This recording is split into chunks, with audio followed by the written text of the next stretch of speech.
Dear students, welcome to economics with Ejaz. आज हम consumer behaviour theories study करेंगे। मुझे उम्मीद है कि आपने यूटिलिटी का कॉन्सेप्ट जो है वो स्टडी किया होगा। इससे पहले हमने एक लेक्चर उस पर रिकॉर्ड किया था। उसमें जो मार्जिनल यूटिलिटी का कॉन्सेप्ट है वो समझना काफ़ी ज़रूरी है हमारे लिए, क्योंकि जो कंज्यूमर बिहेवियर की एनालिसिस जो हम देखते हैं माइक्रो इकोनॉमिक्स में, उसमें मार्जिनल यूटिलिटी के कंसेप्ट का काफ़ी अहम रोल बनता है। जो कंज्यूमर बिहेवियर है उसमें हम ये समझने की कोशिश करते हैं कि कंज्यूमर यानी कि एक प्रोडक्ट को खरीदने वाला अपने इस्तेमाल के लिए हम ये समझने की कोशिश करते हैं कि वो कैसे बिहेव करता है, यानी कि वो अपने डिसीजंस कैसे लेता है, how he takes his decisions. हम ये भी कह सकते हैं कि what are the factors that matter for the consumer, यानी कि कौन से फैक्टर्स हैं जो इम्पोर्टेंट रहते हैं एक कंज्यूमर के माइंड में जब वो कोई चीज़ खरीदता है अपने इस्तेमाल के लिए। और फाइनली हम ये भी कह सकते हैं कि कंज्यूमर बिहेवियर में हम एक इम्पॉर्टेंट चीज़ ये पढ़ते हैं कि why is the demand curve downward sloping. आप आगे जाके आप देखेंगे कि डिमांड कर्व जो है वो डाउनवर्ड स्लोपिंग होती है। वैसे वो ये ऐसी चीज़ है जो हम सब जानते हैं कि प्राइस जब किसी चीज़ की बढ़ती है तो उसकी डिमांड जो है वो कम होती है। लेकिन इम्पॉर्टेंट चीज़ जो हमने कंज्यूमर बिहेवियर में स्टडी करनी है वो ये कि ये डिमांड कर्व डाउनवर्ड स्लोपिंग क्यों होती है। पहले हम ये जानने की कोशिश करेंगे कि कंज्यूमर बिहेवियर के मुतल्लिक माइक्रो इकोनॉमिक्स में कौन कौन सी थ्योरीज है, और बाद में हम उन थ्योरीज को स्टडी करने की कोशिश करेंगे।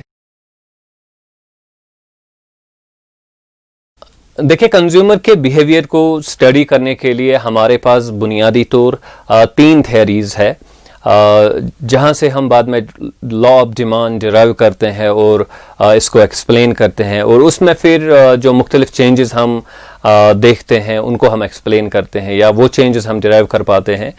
तो हमारे पास 3 थ्योरीज है इसके मुतल्लिक।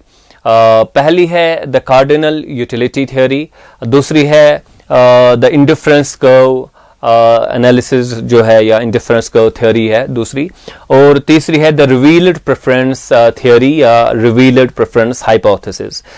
तो इन 3 में जो है ये तीसरी वाली द रिवील्ड प्रेफरेंस हाइपोथेसिस जो है वो आपको स्टडी नहीं करनी है, लेकिन जो पहली 2 थ्योरीज है the cardinal utility theory and the indifference curve theory, तो ये हमने स्टडी करनी है एक एलिमेंट्री लेवल पे।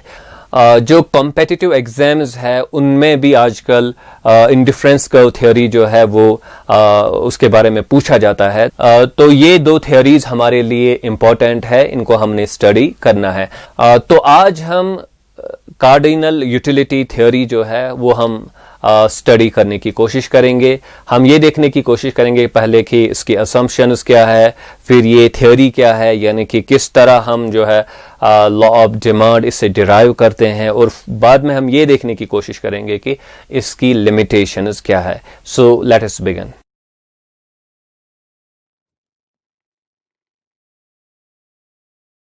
जो हमारी कार्डिनल यूटिलिटी थ्योरी है इसमें हम पहले इसकी असम्पशंस के बारे में जो है बात करेंगे।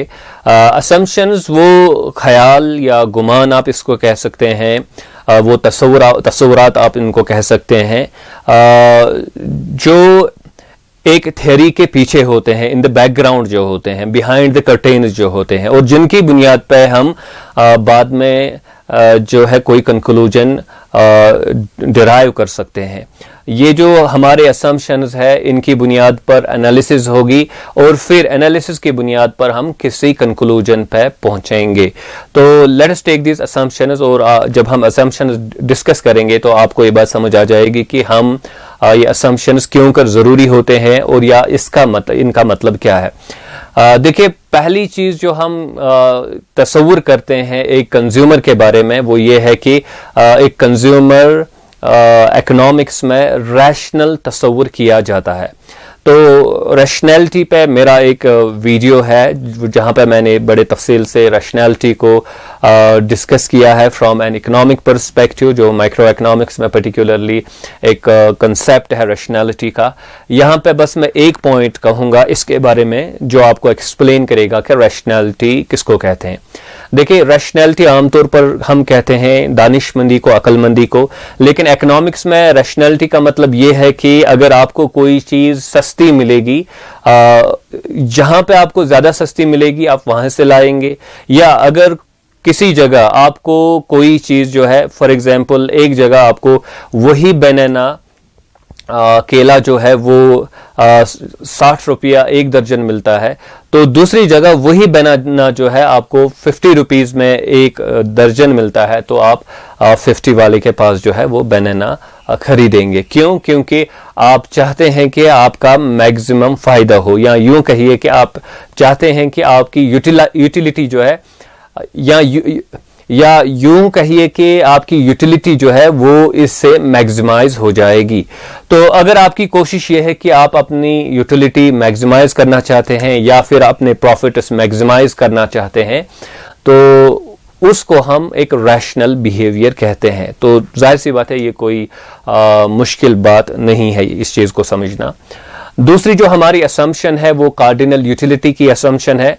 प्रीवियस लेक्चर में जो यूटिलिटी के बारे में, उसमें हमने देखा कि कुछ इकोनॉमिस्ट्स थे वो ये तस्वुर करते थे कि यूटिलिटी जो है उसको हम मेजर कर सकते हैं, हम ये देख सकते हैं कि किस चीज से हमें कितनी यूटिलिटी हासिल होती है। तो जिस तरह हम मुख्तलिफ चीजें केजी में या मीटर में या लीटर में मेजर कर पाते हैं, तो इसी तरह हम यूटिलिटी को जो है वो मेजर कर सकते हैं। तो ये दूसरी असम्पशन यानी कि दूसरा तस्वुर है कार्डिनल यूटिलिटी थ्योरी के बिहाइंड। तीसरी जो असम्पशन इसमें है वो है डिमिनिशिंग मार्जिनल यूटिलिटी, यानी जब आप कोई प्रोडक्ट यूज करते हैं तो पहला यूनिट इसका आपको ज्यादा यूटिलिटी देगा, दूसरा यूनिट कम, तीसरा इससे कम। बहरहाल ये जो दो तस्वुर है कार्डिनल यूटिलिटी और डिमिनिशिंग मार्जिनल यूटिलिटी, ये आप मेरे पुराने वाले लेक्चर में देख सकते हैं, बड़े तफसील से वहां पे हमने बात की है। तो यहां पे अब और दो चीजें हैं। पहले मैं ये वाली असम्पशन बता दूं। ये कहा जाता है कि जो हमारी टोटल यूटिलिटी है वो डिपेंड करती है कि हम कितने प्रोडक्ट्स या कौन कौन से प्रोडक्ट्स जो है वो यूज करते हैं, यानी कि ओवरऑल यूटिलिटी डिपेंड करती है कि आप ऑन द होल कौन कौन से प्रोडक्ट्स यूज करते हैं या उनकी कितनी मिकदार आप यूज करते हैं। तो दिस इज वेरी सिंपल, कोई इससे परेशान होने की जरूरत नहीं है। तो हमने रैशनैलिटी के बारे में बात की, कार्डिनल यूटिलिटी के बारे में बात की, डिमिनिशिंग मार्जिनल यूटिलिटी के बारे में बात की। ये तीनों हमने इससे पहले भी डिस्कस किए हुए हैं, तो ये पॉइंट उतना मुश्किल नहीं है, और अगर याद ना भी रहे तो आपको ये मालूम है ये चीज। लास्ट में हमारा एक पॉइंट यहाँ पे है, वो है constant marginal utility of money, और ये असम्पशन काफी इंपॉर्टेंट है, और बुनियादी तौर पर ये असम्पशन इस असम्पशन के साथ मिलके जो है वो हमारा एनालिटिकल जो फ्रेमवर्क है, यानी कि जो हम एनालिसिस करते हैं वो इन दो चीजों की बुनियाद पे एनालिसिस करते हैं, और बाद में हम लॉ ऑफ डिमांड या कंज्यूमर का इक्विलिब्रियम वो हम डिराइव करते हैं। So let us try to understand it. तो यहां पे मैं इसको एक्सप्लेन करता हूं कि ये marginal utility of money constant रहने का मतलब क्या है। देखिए, हमने इससे पहले देखा कि मार्जिनल यूटिलिटी एक प्रोडक्ट की जो है वो डिक्रीज होती है, डिमिनिशिंग मार्जिनल यूटिलिटी। उसका मतलब ये हुआ कि जब आप पहला यूनिट कंज्यूम करते हैं तो मार्जिनल यूटिलिटी ज्यादा है, दूसरा यूनिट कंज्यूम करेंगे तो मार्जिनल यूटिलिटी कम हो जाएगी। तो इसी तरह जितना आप ज्यादा कंज्यूम करेंगे, मार्जिनल यूटिलिटी आप उस प्रोडक्ट की जो है वो आपके लिए कम हो जाती है। तो इसके लिए आप पुराना वाला लेक्चर जो है वो एक बार वॉच कीजिए। लेकिन जो मार्जिनल यूटिलिटी ऑफ मनी है, according to this cardinal utility school जो है, जिन्होंने ये थ्योरी दी है, वो कहते हैं कि जो आम प्रोडक्ट्स के साथ होता है यूटिलिटी के एतबार से, यूटिलिटी के पर्सपेक्टिव से, वो मनी के साथ नहीं है। यानी कि अगर मैं आपको एक आम दूं तो आप उसको खाएंगे तो आपको यूटिलिटी हासिल होगी, फिर मैं दूसरी आम दूं, आपको मैंगो दूं तो आप खाएंगे, लेकिन आपको पहली वाली जितनी पहली बार यूटिलिटी हासिल हुई थी उतनी अब नहीं होगी। तीसरी फिर यूटिलिटी कम हो जाएगी। लेकिन अगर आपको मान लीजिए 100 रुपये नोट दिया जाएगा तो आपको यूटिलिटी हासिल हो जाएगी। अगर आपको और एक 100 रुपीज नोट दिया जाएगा तो इनका कहना है कि भाई यूटिलिटी फिर उतनी हासिल होगी, यानी कि यूटिलिटी में जैसे मैंगो की तरह इसमें कमी नहीं आएगी। मनी का जो नेचर है और इसका जो इन्फ्लुएंस है वो डिफरेंट है as compare to normal products, right. तो ये एक इंपॉर्टेंट कंसेप्ट है इस स्कूल का। इसलिए वो क्या कहते हैं कि जब आप पहला प्रोडक्ट यूज करेंगे, पहला यूनिट किसी मनी का यूज करेंगे, तो अगर आपको पहला यूनिट हासिल हो गया तो मान लीजिए आपको इतनी यूटिलिटी हासिल हुई, यानी कि गेन हुई उसकी वजह से, तो दूसरा जब आपको दिया जाएगा तो आपको फिर इतनी यूटिलिटी हासिल होगी। तो यहां पे क्या था, पहले आपको इतनी यूटिलिटी हासिल हो गई, गेन हो गई थी पहले यूनिट से, लेकिन दूसरे यूनिट से यूटिलिटी आपको हासिल हो गई थी वो कम थी। लेकिन यहां पे ऐसा नहीं होगा, बल्कि आप जो यूनिट्स इंक्रीज करते जाएंगे लेकिन यूटिलिटी में कमी नहीं आएगी। तो इसको हम constant marginal utility of money कहते हैं। यानी कि ये देखिए, ये ग्राफ जो है वो हमारा इस तरीका का ग्राफ है। तो यहां से तो इंक्रीज होता है unit of money for example, लेकिन यहां से हम देखते हैं ये कांस्टेंट रहता है। ये कांस्टेंट रहता है का मतलब ये हुआ कि पर यूनिट जो यूटिलिटी है वो कांस्टेंट रहती है। टोटल यूटिलिटी तो उसमें तो इजाफा होता जाएगा। आपको पहला यूनिट किसी करेंसी का मिलेगा, फिर दूसरा यूनिट मिलेगा तो आपकी यूटिलिटी डबल हो जाएगी, राइट। तो फिर तीसरा मिलेगा 3 टाइम्स हो जाएगी, चौथा मिलेगा 4 टाइम्स हो जाएगी, लेकिन मार्जिनल यूटिलिटी वो सेम रहेगी, राइट। तो ये बुनियादी चीज है जो हमने यहां पे याद रखना है।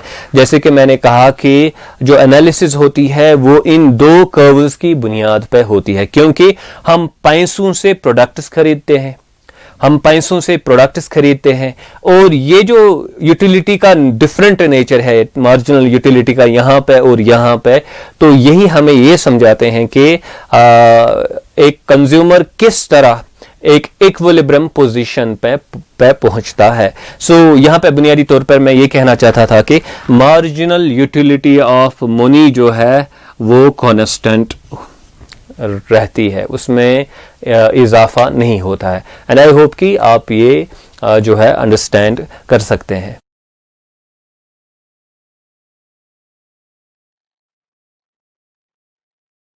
देखिए, ये शेड्यूल जो है ये हमें एक्सप्लेन करेगा कि जो इक्विलिब्रियम है वो कहाँ पे एस्टैब्लिश होगा, और ये काफी आसान है समझना, कोई मुश्किल बात नहीं है। देखिए, ये चीज तो आपने पहले ही समझ रखी है कि मार्जिनल यूटिलिटी एक चीज की जो है जब हम ज्यादा यूनिट्स उसके खर्च करते हैं, यूज करते हैं, तो वो मार्जिनल यूटिलिटी कम होती है। तो यहां पे मैंने एक प्रोडक्ट लिया, उसका नाम जो है वो हमने एक्स रखा। तो प्रोडक्ट एक्स की मार्जिनल यूटिलिटी हम देख रहे हैं। जब हम पहला यूनिट कंज्यूम करते हैं तो 20 है, दूसरे पे 18, तीसरे पे 16, चौथे पे 14। तो ये आपने पहले भी देखा है, पुराना वाला लेक्चर आप सुन सकते हैं। यहां पे हम क्या करेंगे, हम ये करेंगे कि जो मनी है, फॉर एग्जांपल हमारे कंट्री में इसका जो यूनिट है वो रुपी है, 1 रुपी। तो हम ये तस्वीर करेंगे कि 1 रुपए की यूटिलिटी 1 है, राइट। तो अभी जो हम प्रोडक्ट खरीदते हैं, एक्स प्रोडक्ट, इसकी कीमत जो है, 1 यूनिट की कीमत वो 10 है, राइट। तो अभी अगर मैं फिर 10 रुपया दूंगा ये प्रोडक्ट हासिल करने के लिए, तो मैं अपने जेब से 10 यूटिलिटीज निकाल रहा हूं, यानी कि 10 यूनिट्स ऑफ यूटिलिटी जो है वो मैं सैक्रिफाइस कर रहा हूं। और gate my point, 10 units of utility में सैक्रिफाइस कर रहा हूं। तो इसलिए हमने यहां पे लिखा है कि जब आप पहला यूनिट जो है खरीदेंगे तो आप कितना सैक्रिफाइस कर रहे हैं, 10 यूनिट्स ऑफ यूटिलिटी आप सैक्रिफाइस कर रहे हैं। तो जब आप दूसरा यूनिट खरीदेंगे फिर आप 10 रुपया देंगे। जैसे कि हमने बताया कि marginal utility of money remains constant, इसलिए अगेन आप 10 यूनिट्स जो है वो सैक्रिफाइस कर रहे हैं। तो तीसरा यूनिट अगेन 10, तो इसमें जो है वो चेंज नहीं होगा। आप कितने भी यूनिट्स खरीदेंगे तो आप 10-10 रुपया दे रहे हैं, तो हर 10 रुपया के लिए आपकी जो सैक्रिफाइस बनती है वो 10 यूनिट्स ऑफ दिस यूटिलिटी है, ठीक है ना। तो अब देखिए, ये वो चीज है जो आप हासिल करते हैं, यानी कि जब आप कोई चीज खरीदते हैं तो आपको यूटिलिटी हासिल होती है, और ये वो साइड है जहां पे आप यूटिलिटी सेक्रीफाइस कर रहे हैं। तो ये गिव एंड टेक का मसला है, यहां पे टेक हो रहा है, ये गिव अप आप कर रहे हैं। अब देखिए पहले यूनिट में देखिए क्या है, आप पहला यूनिट खरीदते हैं, यहां से कितना देते हैं आप, 10 रुपया देते हैं आप, तो आपके 10 यूटिलिटीज जो है वो सेक्रीफाइस आप करते हैं, वो देते हैं आप, राइट, कम होते हैं आपको, लेकिन आपको कितने वापस मिलते हैं, 20 यूटिलिटीज आपको मिलते हैं, राइट। तो फायदा है आपका कि नुकसान है, जाहिर सी बात है आपका फायदा है, फिर आप तो 10 यूटिलिटीज जो है वो आपको एक्स्ट्रा मिलते हैं, राइट। तो यहां पे जो है आप खरीदारी कंटिन्यू रखना चाहेंगे, राइट। तो दूसरा यूनिट जब आप खरीदते हैं तो आप 10 यूटिलिटीज जो है वो सेक्रीफाइस कर रहे हैं, और आपको मिलता है कितना, 18 यूनिट्स आपको मिलते हैं। तो अभी आपके जो टोटल यूटिलिटी, ओवरऑल जो यूटिलिटी है उसमें इजाफा हो रहा है, तो आप कंटिन्यू हो जाएंगे। तीसरा यूनिट आपको 10 सेक्रीफाइस करना पड़ता है, 16 हासिल होता है। चौथे पे 10 और 14 हासिल होता है। फिफ्थ पे 10 सेक्रीफाइस और 12 आपको हासिल होता है। तो सिक्स्थ पे आपको 10 देना भी पड़ता है, 10 जो है हासिल भी होता है, राइट। तो अगर आप सेवंथ की अब बात करेंगे, आपको 10 देना पड़ेगा, लेकिन हासिल आपको कितना होगा, फॉर एग्जाम्पल आपको हासिल 10 तो आप दे रहे हैं, लेकिन आपको गेन कितना हो रहा है, आपका गेन जो है वो 8 हो रहा है। तो आप अब क्या कर रहे हैं कि आप नेगेटिव में जा रहे हैं, यानी कि आप 10 रुपया किसी को देके उससे वो प्रोडक्ट हासिल करके बुनियादी तौर पर अपनी यूटिलिटी कम कर रहे हैं। तो जैसे कि हमने पहले ही बताया कि कंज्यूमर लेकिन रैशनल है, वो अपनी यूटिलिटी जो है वो यूं ही नहीं गंवाएगा, यानी कि वो ऐसे पैसे नहीं फेंकेगा जब तक उस चीज से हासिल होने वाली यूटिलिटी पैसे के बराबर ना हो। तो इसलिए हम क्या कहते हैं कि कंज्यूमर जो है उसका इक्विलिब्रियम पोजीशन ये होगा, कंज्यूमर जो है इस पॉइंट पे खरीदेगा, तो इसके नीचे वो नहीं जाएगा, यानी कि वो 7th यूनिट कंज्यूम नहीं करेगा। क्यों, वहां पे उसको यूटिलिटी देनी ज्यादा है, हासिल कम करनी है, ठीक है ना। अभी आप बताएंगे कि भाई वो यहां पे ही क्यों नहीं रुकता है, उसको तो एक यूटिलिटी जो है वो काफी हासिल हुई थी। देखिए क्या बात है, यहां पे उसको 10 यूटिलिटीज जो है उनका इजाफा होता है उसमें। अगर वो यहीं रुकेगा तो ये 8 यूनिट यूटिलिटी जो जिसका इजाफा उसके लिए होता है, तो वो जाया करेगा, वो तो उसको मिलेंगे नहीं। यहां पे 6 यूटिलिटीज हासिल होते हैं उसको एक्स्ट्रा, तो वो तो उसको मिलेंगे नहीं। जैसे एक कारोबार की बात, जैसे आप इसको ऐसे समझिए कि जैसे वो एक कारोबार कर रहा है, कि आप इसको ऐसे समझिए कि जैसे एक कारोबार हो रहा है। आप चीज तो जो है खरीदते हैं 10 रुपए की, लेकिन आप बेचते हैं 20 रुपए की। आप खरीदते हैं 10 की, 18 की बेचते हैं। तो आप कहां तक जाएंगे, आप इस पोजीशन तक जाएंगे जब तक कि प्राइस और जो खरीदने की और बेचने का प्राइस जब तक सेम ना हो जाए, क्योंकि इससे ऊपर जो है आपको फायदा होगा, इससे ऊपर जो आप जो है नहीं रुकेंगे। ये वो पॉइंट है जहां पे आप रुकेंगे, इससे नीचे आप नहीं जाएंगे।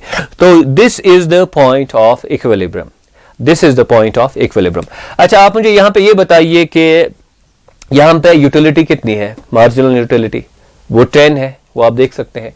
और जो प्राइस ऑफ द प्रोडक्ट कितना है, वो भी 10 है। तो इसको मैं ऐसे लिखूंगा कि आपका इक्विलिब्रियम होता है जब marginal utility of x is equal to price of x. Marginal utility of x is equal to price of x. तो उस वक्त जो है आप इक्विलिब्रियम पोजीशन पे आते हैं।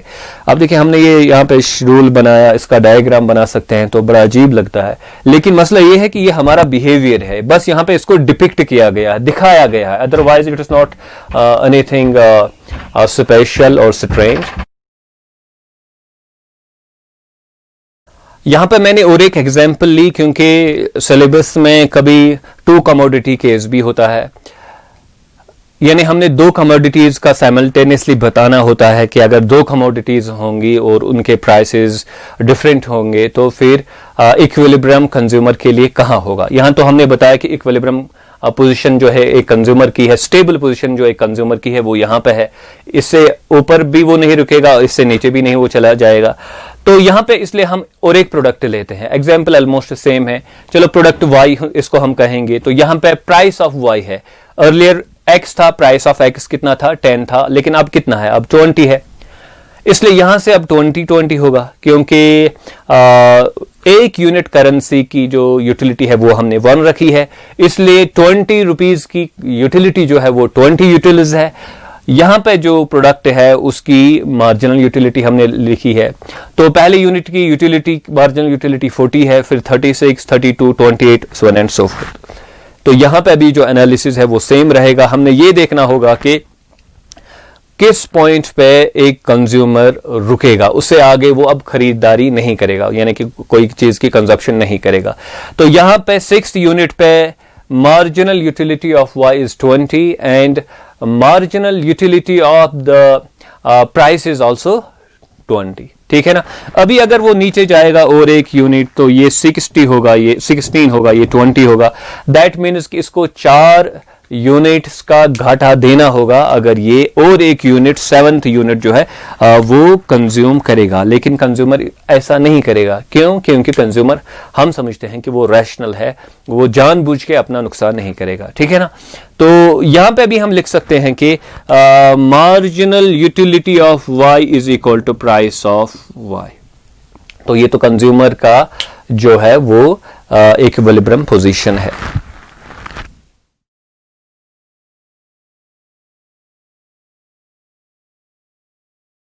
ये हमारी इक्विलिब्रियम स्टेबल पोजीशन है कंज्यूमर के लिए जब वो एक्स खरीदता था।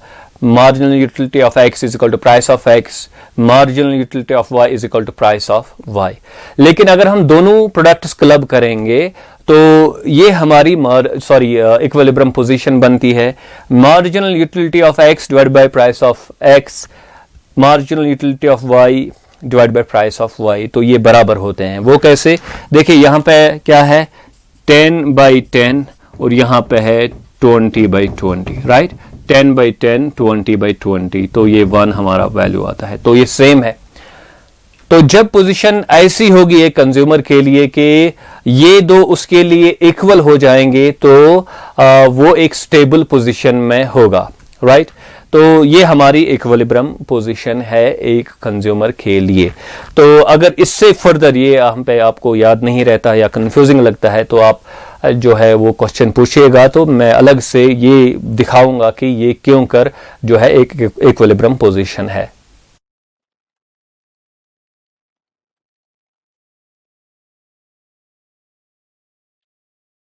इस डायग्राम में मैंने दोनों marginal utility of the product and marginal utility of money को क्लब किया। सिंपल है, ये हमने अलग अलग ये 2 फिगर्स बनाए थे, अब मैं इनको एक जगह ला रहा हूं। ये देखिए ये हमारी marginal utility of product x है और ये कांस्टेंट कर्व जो है हॉरिजॉन्टल कर्व जो है ये मार्जिनल यूटिलिटी ऑफ मनी है, ठीक है ना। तो ये दोनों चीजें हमने पहले ही स्टडी कर रखी है। अब देखिए एक पॉइंट है जहां पे ये इंटरसेक्ट करते हैं, एक दूसरे को कट करते हैं, वो ये वाला पॉइंट है और इट इज 0.6।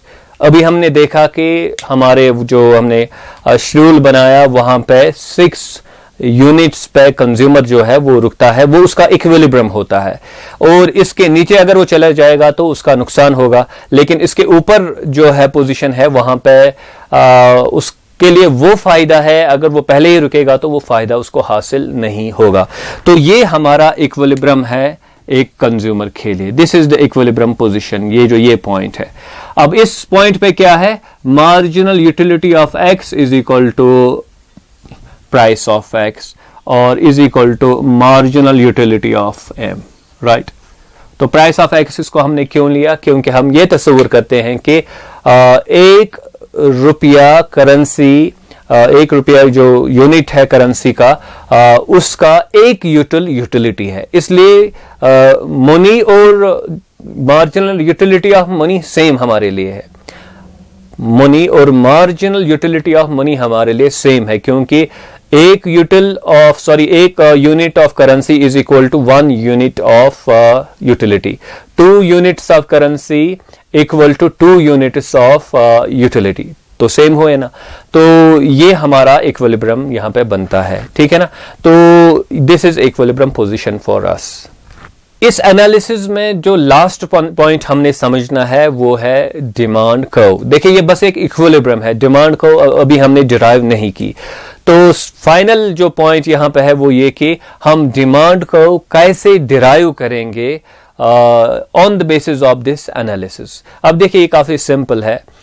आपने प्राइस 10 लिया, राइट, तो 10 utilities is equal to 10 rupees, ठीक है ना। अभी अगर आप अपना प्राइस डिक्रीज करेंगे, 8 पे लाएंगे, तो इट मीन्स 8 यूटिल्स, क्योंकि 1 unit of currency is equal to 1 util, जैसे कि हमने कहा कि constant marginal utility of money की वजह से। तो ये देखिए अब ये हमारा नया प्राइस है, ठीक है ना। तो अगर हम इसको ऐसे ले जाएंगे जैसे कि ऊपर वाला था, तो अगर हम ये अब ड्रॉ करेंगे नई एक मार्जिनल यूटिलिटी ऑफ मनी की जो कर्व है या जो प्राइस लाइन है, अगर हम उसको अब ड्रॉ करेंगे एक नई वाली को, तो हमारा नया इक्विलिब्रियम जो है वो यहां पे होगा। देखते हैं ना आप, ये हमारा नया इक्विलिब्रियम है। इसको E1 आप लिखिए या E2 लिखिए आप। तो इसमें क्या हुआ? इसमें यह हुआ कि हमने प्राइस जो है वो कम किया और क्वांटिटी में हम क्या देखते हैं? क्वांटिटी में हम इजाफा देखते हैं। इससे पहले हम जो है 6th यूनिट पे रुके थे, इससे आगे हमने कंजप्शन नहीं की थी। अब हम 7th यूनिट भी कंज्यूम कर रहे हैं। इंपॉर्टेंट चीज जो हमने यहां पे याद रखनी है कि हमने 7th यूनिट की कंजप्शन क्यों अब करनी है, इससे पहले क्यों नहीं करते थे। वजह यही थी कि उससे पहले जो हमने यहां से भी जो है जो पैसे की सूरत में यूटिलिटी जो है वो सैक्रिफाइस करनी थी वो ज्यादा थी। अब हमसे डिमांड किया जाता है कि आप कम सैक्रिफाइस कीजिए, क्योंकि प्राइस हम रिड्यूस कर रहे हैं फ्रॉम 10 to 8। इसलिए क्या होता है कि चूंकि हमने कम अब सैक्रिफाइस करनी है यूटिलिटी, तो अब हम फर्दर जो है यूनिट्स खरीद सकते हैं, राइट। तो हमारा जो इक्विलिब्रियम है वो शिफ्ट हो जाता है राइट साइड, और हमारी क्वांटिटी में जो है 1 यूनिट का इजाफा होता है, यहां से 2 यूनिट्स का डिक्रीज होता है इन द प्राइस। तो when price decreases quantity increases. Similarly अगर आप प्राइस को इंक्रीज करेंगे तो क्या होगा? तो हमारी जो क्वांटिटी है वो कंजप्शन की वो डिक्रीज हो जाएगी, राइट। तो ये प्रोसेस है, ये जो marginal utility of commodity and marginal constant marginal utility of money जो है, ये हमें एक्सप्लेन करती है लॉ ऑफ डिमांड को। डिराइव भी हम यहां से कर सकते हैं, और इसमें एक्सप्लेनेशन भी है कि क्यों कर जब प्राइस कम होती है तो ज्यादा खरीदा जाता है, जब प्राइस इंक्रीज होती है तो कम खरीदा जाता है। हमने यहां पे जब प्राइस इंक्रीज हुआ तो कम क्यों खरीदा? हमने कम इसलिए खरीदा क्योंकि हमको अब ज्यादा यूटिलिटी सैक्रिफाइस करनी थी, और वहां से जो यूटिलिटी हमें हासिल होती थी जब हम प्रोडक्ट खरीदते थे वो सेम रहती थी। तो इसलिए हमने जो है एक यूनिट ऑफ प्रोडक्ट कम किया, क्योंकि हमारा इक्विलिब्रियम पोजीशन जो है जहां पे marginal utility of x is equal to price of x, वो 1 यूनिट पहले ही जो है वो एस्टैब्लिश हो गया। इसलिए हमने हायर प्राइस पे कम यूनिट्स खरीदे। तो यहां पे हमें यह पता चलता है कि हमारी जो मार्जिनल यूटिलिटी कर्व एक प्रोडक्ट की होती है, वही हमारी डिमांड कर्व भी बनती है। अब जैसे प्राइस इंक्रीज या डिक्रीज हो जाएगा, वैसे ही हम प्रोडक्ट की कंजप्शन में या इजाफा करेंगे या कमी करेंगे। यानी कि हमारा जो यहाँ पे फाइनल पॉइंट है वो क्रिटिसिज्म जानना है हमें कार्डिनल यूटिलिटी थ्योरी के बारे में। जाहिर सी बात है, जब आप क्रिटिसिज्म करते हैं किसी थ्योरी का तो फिर नई थ्योरीज इसीलिए वजूद में आती है। तो इसके जो इम्पोर्टेंट जो क्रिटिसिज्म इसको किया जाता है वो उसमें हम 3 पॉइंट्स देखते हैं। पहला है कि इसमें असम्पशन है कि एक कंज्यूमर यूटिलिटी को मेजर कर सकता है, कार्डिनल यूटिलिटी का इसमें तस्वुर है। तो जो नए इकोनॉमिस्ट्स है उन्होंने ये कहा कि जी यूटिलिटी को हम मेजर नहीं कर सकते, इट इज नॉट पॉसिबल। तो उन्होंने ऑर्डिनल यूटिलिटी का तस्वुर दिया या बाकी कुछ इसमें मॉडिफिकेशन की। तो ये वाला जो पॉइंट है आज ये यूजुअली कबूल नहीं किया जाता है, राइट। ये एक पॉइंट है जो इसका क्रिटिसिज्म है। दूसरा पॉइंट ये है कि आपने कहा इस थ्योरी के जो प्रोपोनेंट्स है, उन्होंने कहा कि मनी की यूटिलिटी जो है वो कांस्टेंट रहती है, लेकिन मुख्तलिफ इकोनॉमिस्ट्स है वो इस पर एतराज़ करते हैं। वो कहते हैं कि जैसे प्रोडक्ट की यूटिलिटी में हम कमी देखते हैं, तो इसी तरह मनी की यूटिलिटी में भी, मार्जिनल यूटिलिटी में भी हम इंक्रीज या डिक्रीज देख सकते हैं। मनी की यूटिलिटी जो है वो कांस्टेंट नहीं रहती। तो ये दूसरा क्रिटिसिज्म है। और तीसरा जो क्रिटिसिज्म इसका है वो ये कि आपने अस्यूम किया, तस्वुर किया कि, ख्याल किया कि जो मार्जिनल यूटिलिटी एक प्रोडक्ट की होती है वो डिक्रीज होती है, जिसको हम डिमिनिशिंग मार्जिनल यूटिलिटी का एक रूल कहते हैं। तो जो इसके क्रिटिक्स हैं वो कहते हैं कि ये तो आपने एस्टैब्लिश किया ही नहीं, ये तो आपने पहले ऐसे ही ख्याल किया इसके बारे में, बल्कि थ्योरी के जरिए इसको आपने प्रूव नहीं किया, एस्टैब्लिश नहीं किया। तो ये एक वजह है कि ये थ्योरी जो है ये इनकम्प्लीट है, एनालिसिस जो है ये इनकम्प्लीट है, क्योंकि ये इस डिमिनिशिंग मार्जिनल यूटिलिटी को एस्टैब्लिश नहीं करती है। और डिमिनिशिंग मार्जिनल यूटिलिटी ही हमने देखा कि एक फिर डिमांड करो हमारी बनती है। जब आप इन ए सेंस डिमांड करो ही पहले जो है वो अस्यूम करेंगे, तो फिर बाकी एनालिसिस जो है वो उतनी इंपॉर्टेंट नहीं रहती है। तो अहम काम जो था अकॉर्डिंग टू क्रिटिक्स जो इस पर क्रिटिसिज्म करते हैं, वो कहते हैं कि अहम काम तो ये था कि आपने ये चीज डिमिनिशिंग मार्जिनल यूटिलिटी जो है आपने ये प्रूव करना था, एस्टैब्लिश करना था थ्रू थ्योरी। बहरहाल ये तीन क्रिटिसिज्म हैं जो कार्डिनल यूटिलिटी थ्योरी है कंज्यूमर बिहेवियर के बारे में। आई होप कि ये जो एनालिसिस हमने यहाँ की you are comfortable with it, आपने अच्छे से ये कॉन्सेप्ट समझे होंगे और एनालिसिस आपने समझी होगी। तो अभी भी अगर कुछ इसके बारे में कंफ्यूजन है, क्वेश्चंस है, तो आप वो जो हमारी यूट्यूब वीडियो है इसके कमेंट सेक्शन में आप वो पूछ सकते हैं। And I hope that you are enjoying these videos, learning from them, and I hope that you will subscribe to my YouTube channel. Thank you very much.